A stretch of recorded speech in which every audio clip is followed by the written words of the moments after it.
Don't be overly accessible all the time to everyone and everything. That is something that I have learned as I have cultivated a more regulated nervous system. And this is from someone, me, who has thrived in overfunctioning, overaccessibility, while having anxiety. And the that way that I used to show up did not serve me, although I got praised for it, and I thrived. But underneath that thriving was the struggle. I am now at a better place. And so as I sit outside here in my backyard, a place that is my happy place that I'm grateful for, I often sit and can sit for hours without doing anything.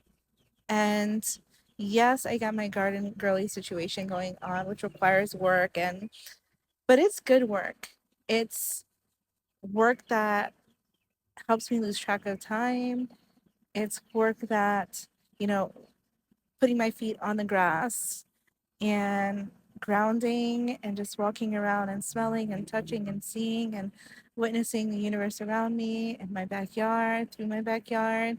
It has been the most beneficial thing for me. And when I do that, I am reminded that I am alive.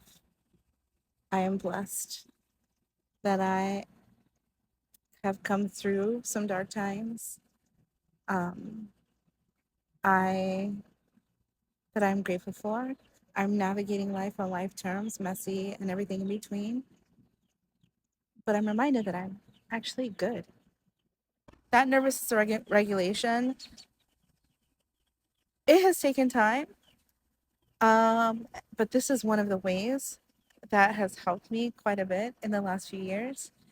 Little by little by little by little. And of course, there are other things that I have done, therapy, prayer, writing, journaling, spiritual advisor, like support, all that kind of stuff.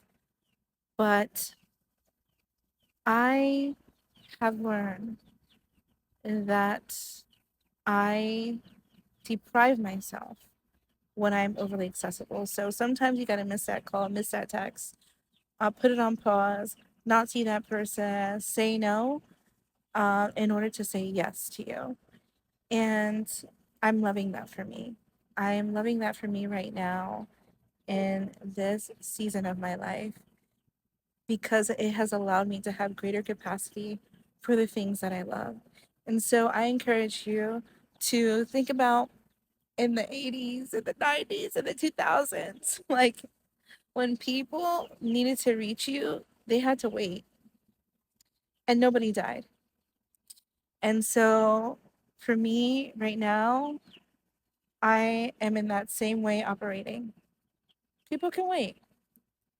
I have to allow myself to catch up um, to life on life terms and then be able to be available and accessible. And that's no offense to anyone, right? Like it is the way that I can show up best for myself and as a result, show up best for other people.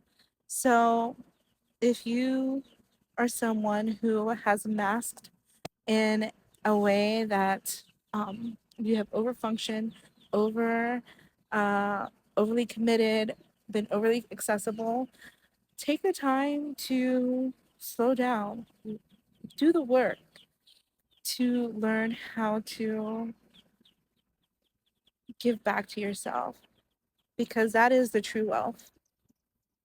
Because when you give back to yourself, then you're able to show up in a healthier way, a more regulated way, in a way that you can actually offer your greatest assets to the world in the best way that is the most fruitful and the most meaningful um, and in a way that aligns to you and what you're called to do.